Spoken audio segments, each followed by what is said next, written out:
శ్రీమాత్రే నమః. ఇంట్లో డబ్బు నిలవడం లేదా? అయితే ఈ చిట్కాలను పాటించండి. లక్ష్మీదేవి కటాక్షం మీ పైనే ఉంటుంది. అయితే లక్ష్మీదేవి కటాక్షం మన పైన కలగడానికి మనం ఎలాంటి చిట్కాలను పాటించాలో ఈ వీడియోలో తెలుసుకుందాం. దైనందిక మానవుని జీవితంలో డబ్బుకు ఎంతో విలువ ఉంది. రోజువారీ జీవితం సాఫీగా సాగించేందుకు ధనం కావాల్సిందే.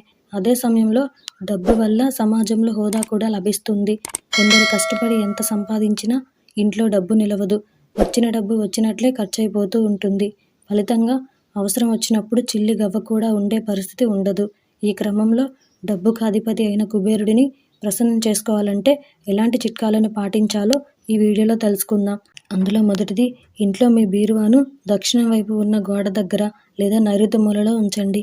అంతేకాకుండా ఈ బీరువా తలుపులు ఉత్తరం వైపు ఉండాలి. ఎదురుగా అద్దం ఉండేలా చూసుకోండి. దాంతో అద్దం ఆ బీరువా ప్రతిబింబాన్ని ఎప్పుడు బీరువాపై పడేలా చేస్తుంది. డబ్బును ఆకర్షించడంలో ఇది ప్రముఖ పాత్ర పోషిస్తుంది. అందులో రెండవది, దేనిని కూడా ఫ్రీగా పొందాలని చూడకండి. దానికి ఎంతో కొంత విలువను చెల్లించే ప్రయత్నం చేయండి. అదే సమయంలో మీరు కూడా పనులను ఉచితంగా చేయడం మానేయండి.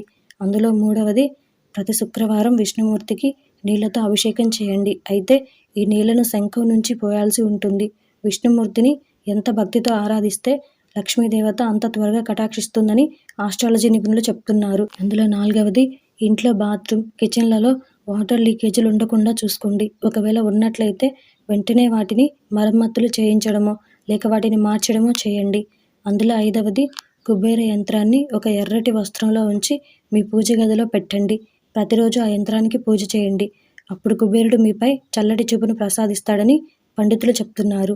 ఈ వీడియో కనుక మీకు నచ్చినట్టయితే లైక్ చేయండి, షేర్ చేయండి. అలాగే మరిన్ని ఆధ్యాత్మిక విషయాల కోసం మన ఛానల్ని సబ్స్క్రైబ్ చేసుకోండి.